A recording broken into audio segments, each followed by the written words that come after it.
Assalamualaikum. Semoga selalu dalam kabar baik ya. Yuk belajar bareng lagi.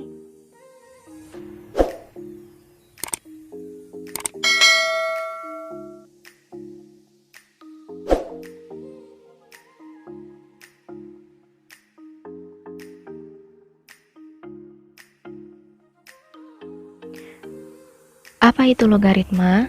Mungkin bagi kalian yang baru saja masuk kelas 10 SMA, baru mendengar tentang istilah logaritma. Kita akan mempelajari bersama-sama apakah itu logaritma. Logaritma di dalam matematika secara singkat disebut sebagai inverse atau kebalikan dari suatu eksponen. Nah, inverse atau kebalikan itu seperti apa? Nanti kita akan pelajari bersama-sama. Kita simak baik-baik ya. Materi pendukung yang telah kita pelajari sebelumnya adalah yang pertama sifat-sifat operasi eksponen, kemudian yang kedua adalah fungsi eksponen. Dua materi ini nantinya yang akan mendukung kita dalam mempelajari materi logaritma. Perhatikan bentuk perpangkatan berikut ini. Di sini sudah ada bentuk perpangkatan seperti itu, dimulai dari 2 pangkat 3 sampai dengan 8 dipangkatkan 1/3. 2 pangkat 3 ternyata menghasilkan 8, 5 pangkat 1 sama dengan 5, 7 pangkat 0 sama dengan 1, 3 pangkat negatif 1 sama dengan 1/3, 2 pangkat negatif 3 sama dengan 1/8, dan 8 pangkat 1/3 sama dengan 2. Ini sudah pernah kita pelajari di materi sebelumnya, yaitu eksponen. Jika tadi yang kita cari adalah hasil perpangkatannya, maka bagaimana jika yang ditanyakan adalah nilai pangkatnya? Nah, di sini sudah ada tulisan seperti itu, 2 dipangkatkan titik-titik sama dengan 8, atau 2 dipangkatkan berapakah agar hasilnya 8? Ini ternyata bisa kita tulis ke dalam bentuk, yang ada di layar seperti itu ya, 2 log 8. Sebenarnya cara membacanya adalah log 8 dengan basis 2 atau log 8 dengan bilangan pokok 2. Tetapi untuk mempersingkat kita bisa membacanya dengan cara 2 log 8. Jadi untuk mencari perpangkatan ini atau mencari nilai pangkatnya, kita bisa menggunakan 2 log 8. Ini sama dengan sama dengan berapa nanti kita akan cari. Sekarang kita lihat secara seksama di sini. 2 yang ada di bentuk eksponen ini disebut dengan basis. Kemudian basis ini ternyata dibentuk logaritma.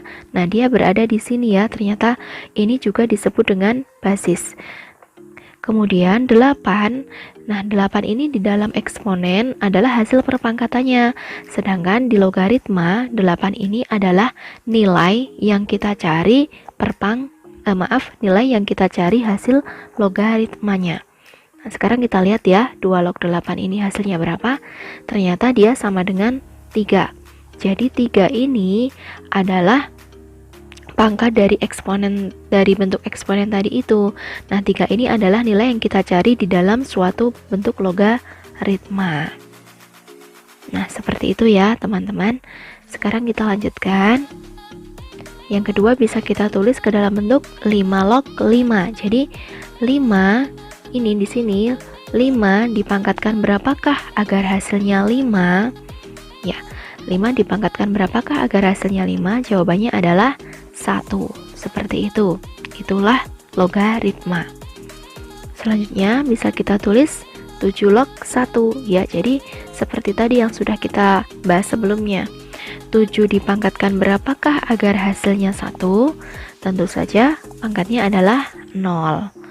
Dan seterusnya bisa kita pelajari sendiri.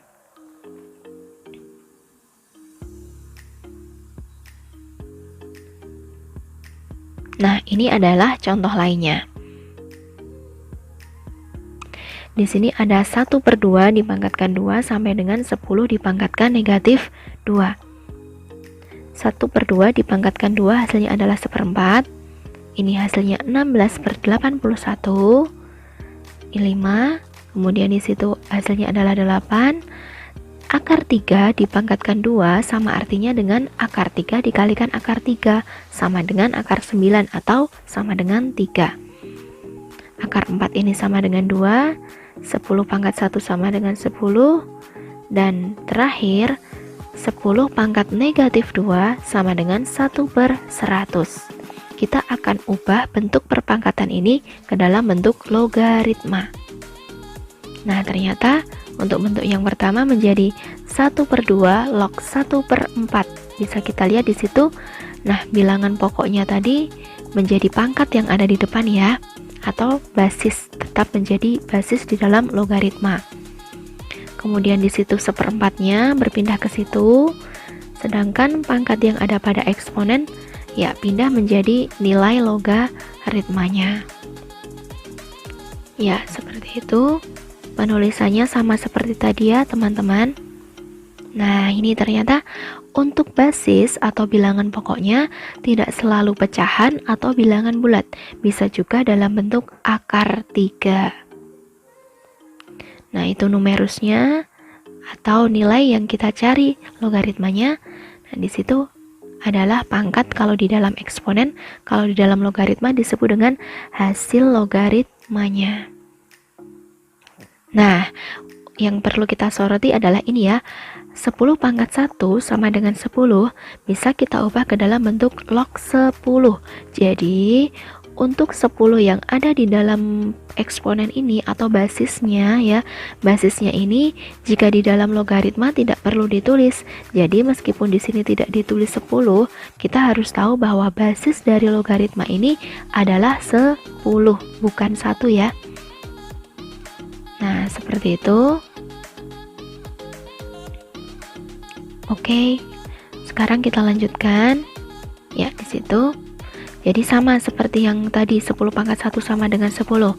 Untuk logaritma ini, di sini jika basisnya 10, maka tidak perlu kita tulis.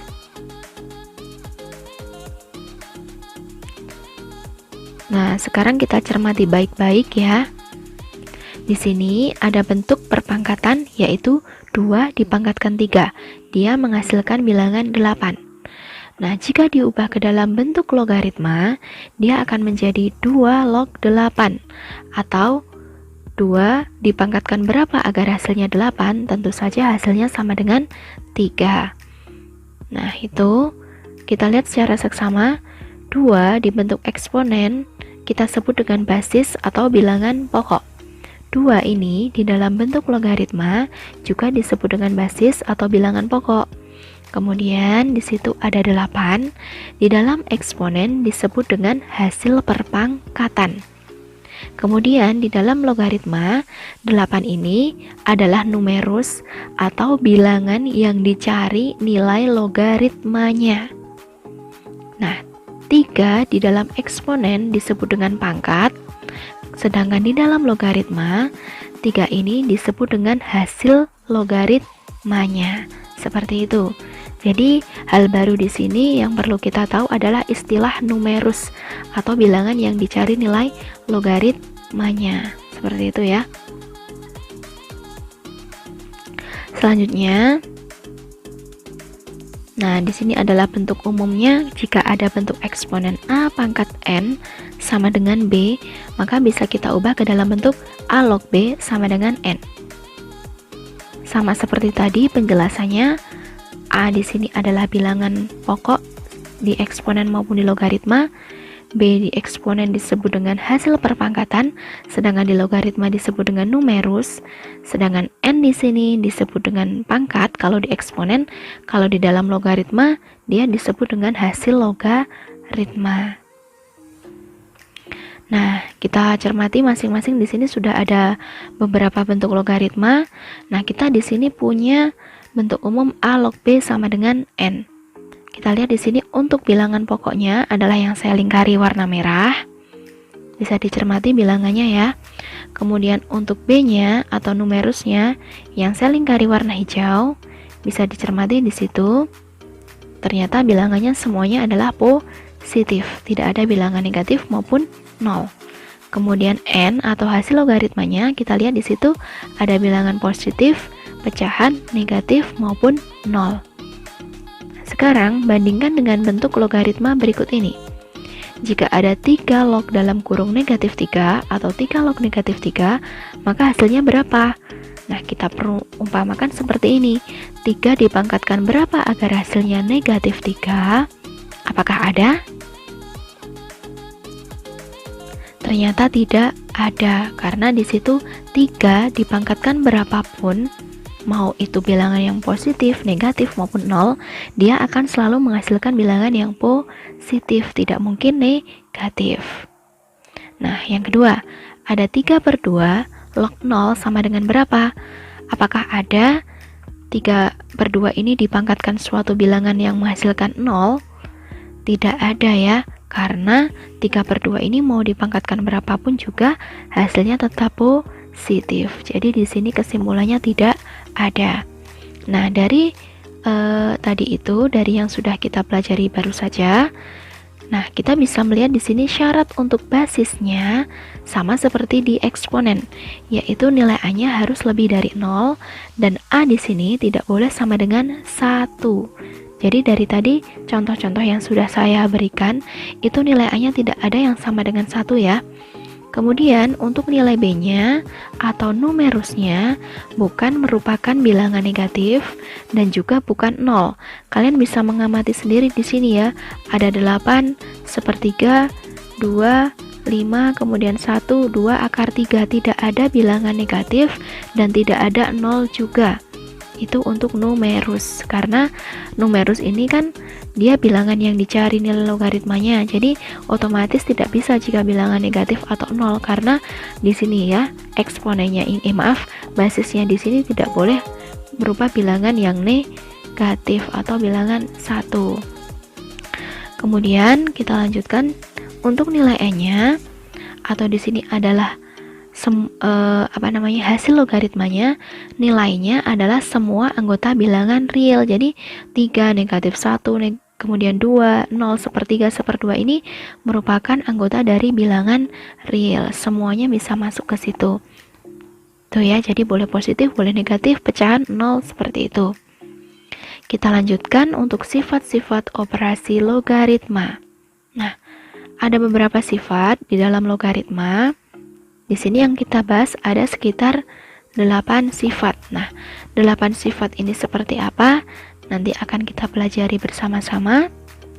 Untuk lebih jelasnya, agar lebih memahami sifat-sifat operasi logaritma, silahkan kalian simak penjelasan yang ada di video berikutnya.